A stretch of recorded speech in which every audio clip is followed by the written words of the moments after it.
Bonjour et bienvenue dans cette vidéo où nous allons parler de stratégie de synthèse en chimie organique. Dans cette vidéo, on va parler d'une molécule qui s'appelle l'anétol. Alors cette molécule, on la trouve dans l'anis étoilé et pour l'obtenir, on peut réaliser par exemple une hydrodistillation. On récupère cette molécule dans le distillat et cette molécule est très connue depuis l'Antiquité pour ses vertus thérapeutiques, digestives, utilisées dans des parfums et c'est également cette molécule qui entre dans la composition du pastis pour donner ce goût anisé. Mais on peut également la synthétiser au laboratoire. On n'est pas obligé de partir de cette plante. On peut tout simplement partir d'une autre molécule qui s'appelle le paraméthoxybenzaldéhyde et on va synthétiser la molécule qui nous intéresse, ici l'anétol. Alors la molécule qui est utilisée au départ pour synthétiser la molécule que l'on recherche, c'est ce que l'on appelle un substrat. C'est l'espèce dans les réactifs que l'on va modifier pour obtenir l'espèce ici recherchée, l'anétol. Alors vous voyez bien sûr qu'il y a une partie commune entre ces deux molécules, sinon ce serait trop compliqué. Ici c'est la partie bleue. Et il faut en fait que l'on modifie la partie rouge pour obtenir ici la partie verte et donc obtenir l'anétol. Alors pour cela, pour faire cette synthèse, ici cela nécessite deux étapes. Il faut commencer par transformer le groupe carbonyle en groupe hydroxyle, allonger la chaîne carbonée ici, puis ensuite modifier cette chaîne carbonée. Alors comment est-ce que le chimiste sait cela ? Eh bien tout simplement il dispose d'une banque de réactions chimiques que vous trouverez dans votre livre à la page 524 et ces banques de réactions chimiques permettent d'identifier des transformations possibles d'un substrat organique en un produit en précisant les réactifs et les éventuels catalyseurs entrecrochés si nécessaire. Alors s'il y a des numéros à côté des réactifs, cela indique l'ordre successif des transformations chimiques à réaliser. Alors attention, ces équations ici ne sont pas des équations ajustées de réaction comme on les connaît.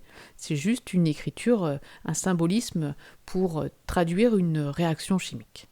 Alors ici, les réactions chimiques qui nous intéressent, c'est la réaction ici 14 qui permet de transformer un aldéhyde. Donc on transforme le groupe carbonyle en groupe hydroxyle et on allonge la chaîne carbonée. Et la deuxième réaction chimique qui nous intéresse, c'est la modification de la chaîne carbonée d'un alcool. Alors étudions en détail ces deux réactions. Ici la numéro 14. Alors on veut ici avoir, voilà, la partie bleue est commune et on doit choisir le réactif à utiliser. Comment est-ce qu'on choisit le réactif à utiliser ? Eh bien ça dépend ce que l'on veut obtenir. Ici je vois qu'il faut que j'obtienne 2 atomes de carbone. Donc je vais prendre comme réactif CH3, CH2, Mg, Br. Donc il faudra que j'utilise d'abord ce réactif puis que j'acidifie ici petit 2 la solution. Intéressons-nous maintenant à la réaction numéro 4. Donc on voit ici que la partie bleue bien sûr est commune et il faut que l'on modifie le groupe ici hydroxyle en une insaturation sur la chaîne carbonée. Donc voilà ce que ça donne. On a bien ici la molécule obtenue, que l'on souhaite obtenir. Alors parfois il est un petit peu difficile de visualiser que ça correspond bien à ce que l'on souhaite, donc ici, par exemple, j'ai retourné la molécule pour que certains, s'ils ont du mal à voir, de bien visualiser que c'est bien ce que l'on souhaite obtenir. Voilà. Donc, si on résume, dans la première transformation chimique, l'atome de carbone qui est ici a davantage de liaisons simples dans la molécule B que dans la molécule A. C'est ce que l'on appelle une réaction d'addition. Et dans la deuxième transformation chimique, ici, les 2 atomes de carbone ont moins de liaisons simples dans l'anétol que dans la molécule B. C'est ce que l'on appelle une réaction d'élimination. En fait, il y a 3 catégories de réactions dans cette banque de réactions. Il y a les réactions d'addition, d'élimination, ce que l'on vient de voir, et les réactions de substitution. Alors, réaction de substitution, ça porte bien son nom. Il y a un atome ou un groupe d'atomes du substrat, donc la molécule de départ, qui est remplacée par un autre atome ou un groupe d'atomes dans le produit.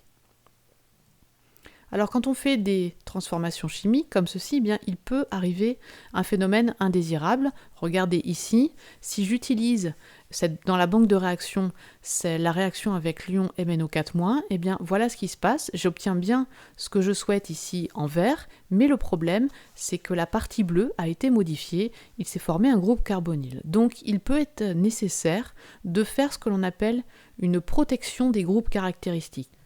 Voyons comment cela fonctionne.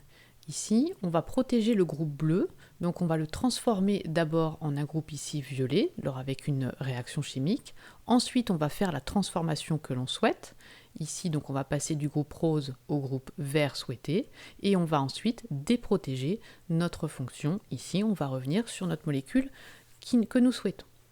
Alors, que devez-vous retenir dans cette vidéo? Eh bien, que le chimiste dispose d'un outil de décision pour réaliser une synthèse organique avec la banque de réactions chimiques, qu'une stratégie de synthèse peut nécessiter plusieurs étapes, qu'il y a différentes réactions, addition, élimination, substitution, ce sont différentes catégories de réactions, et que parfois il est nécessaire de protéger un groupe caractéristique en mettant en place une stratégie de protection, transformation, déprotection.